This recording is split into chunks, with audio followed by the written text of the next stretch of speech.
Agora há pouco, em uma dessas redes sociais, me aparece um cidadão com algumas curtidas em seu triste comentário. Ele diz que academia é coisa de burguês. Que idiota. É esse tipo de gente que gosta de dividir, de colocar umas pessoas contra as outras. Esse tipinho já é bem manjado, eles deveriam já repensar melhor a respeito desse tipo de estratégia deletéria. Imagine vocês se a academia é coisa de burguês. É só nós nos retratarmos as origens mais recentes das academias desse país. Eu fico muito à vontade de falar a esse respeito, porque eu treino desde a década de 1970, faz tempo, né? E naquela época, as academias eram normalmente muito pequenas, em sobrelojas, em lugares, às vezes na parte de trás da casa do proprietário da academia, que normalmente era um fisiculturista ou um basista, ou ex-fisiculturista, ou ex-basista. Essas pessoas constituíram uma vida, formaram seus filhos, trabalhando de uma forma muito modesta, com aquilo que se sabia na época, para um grupo bem pequeno de pessoas. Era uma comunidade bastante pequena, que curtia treinamento com sobrecarga, que curtia levantar peso, que competia e que curtia o powerlifting. E assim foi durante décadas. E sofríamos preconceito, críticas diretas ou até indiretas. Naquela época as críticas eram mais diretas, e as chacotas, mas ninguém ficava assim absolutamente furioso porque chamava quem treinava com pesos de marica, de bombado e coisas desse tipo. Eu me lembro bem que nós levávamos mais na brincadeira e que não existia nisto uma grande ofensa. Hoje em dia, as palavras machucam mais do que um cruzado do Mike Tyson, né? Mas nós devemos dar as devidas respostas, muitas vezes, quando somos atacados, sim. Compreendendo essas origens,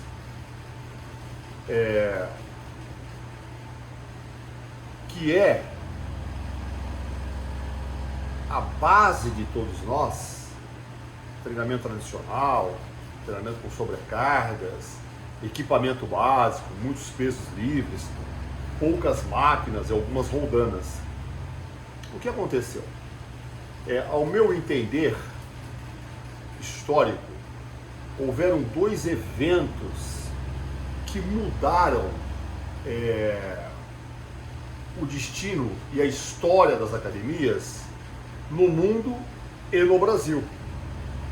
Esses dois eventos são bem claros e bem delimitados na história, estão fundamentados no trabalho e na dedicação de dois grandes atores.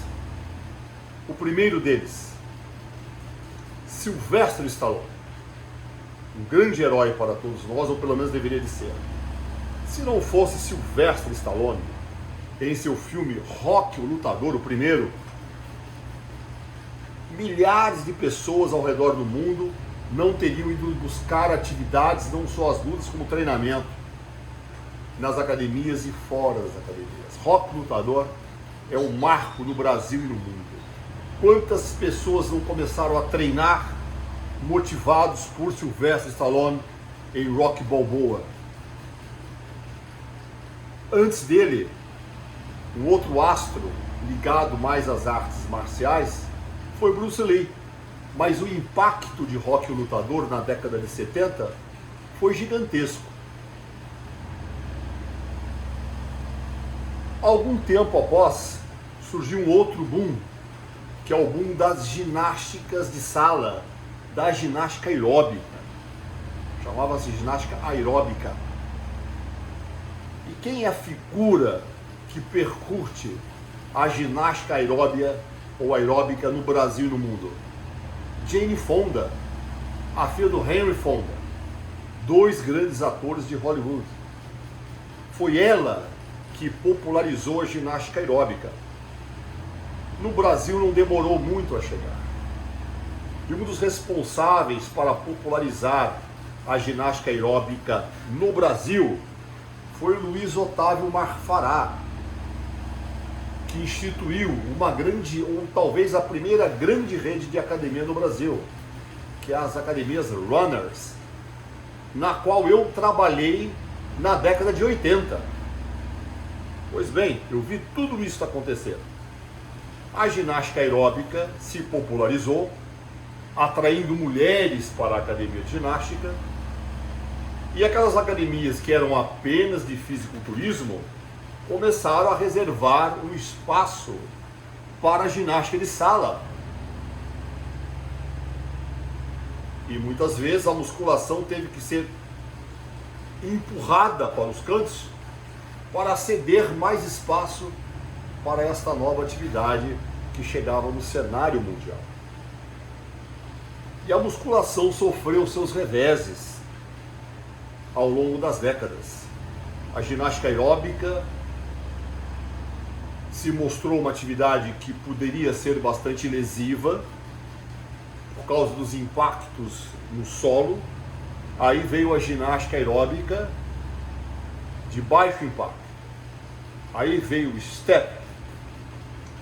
Vieram dezenas de outras propostas de atividades de sala. Até hoje elas existem, mas não tem mais a eminência que tinham naquela época. As academias incharam e encheram ao mesmo tempo e vieram para ficar.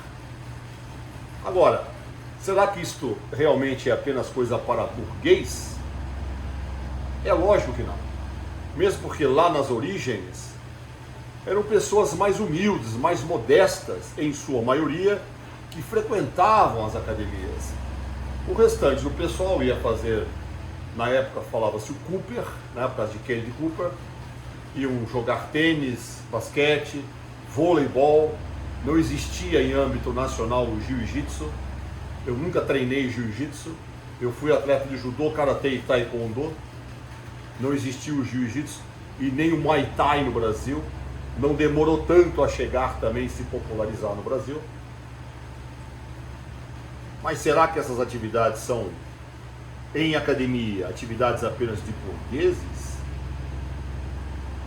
Será que hoje em dia pagar a mensalidade de uma academia ou até a assessoria de um treinador para que você possa aprender a treinar é apenas coisa de burgueses?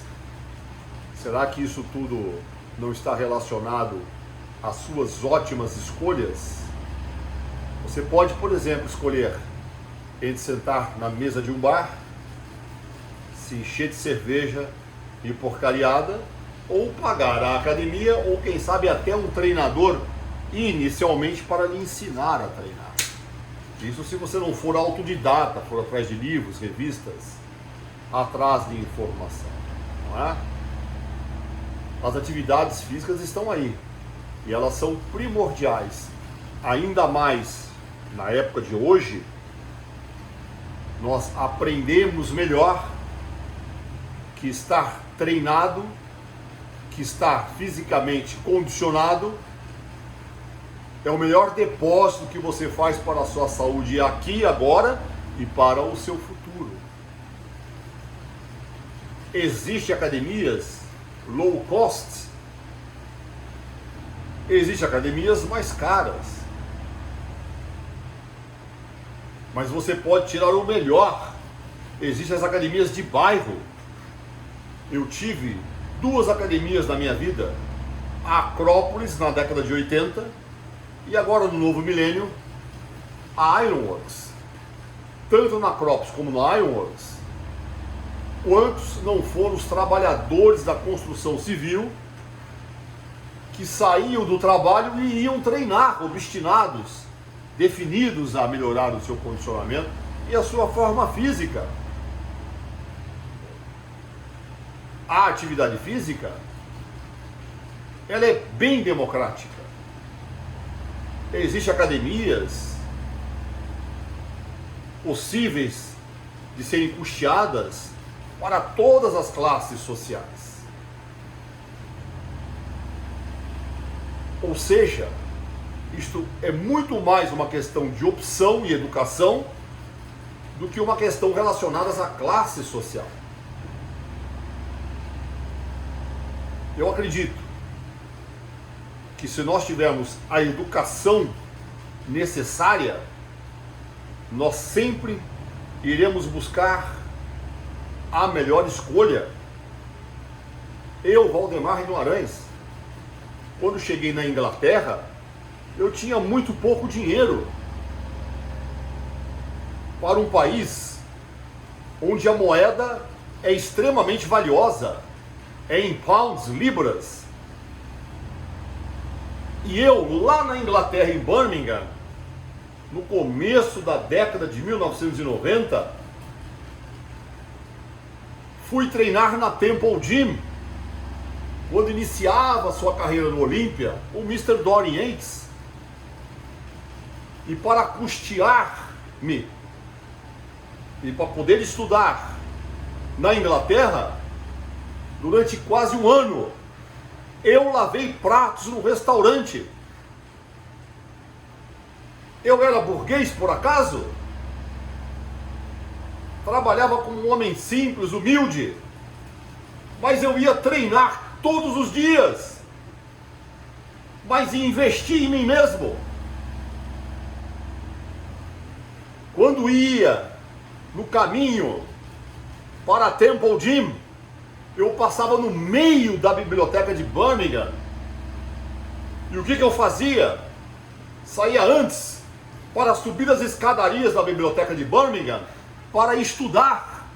Foi lá, lendo, coletando artigos, vivendo na academia mais hardcore do mundo na época, é que eu escrevi o meu primeiro livro, um verdadeiro best-seller, Musculação Anabolismo Total, lavando prato em restaurante. Para você, idiota, que acha que academia é coisa de burguês, seu imbecil, você e essa espúria classe que lhe acompanha em nada colabora com a evolução de um país moral e cultural. Fica dado o recado.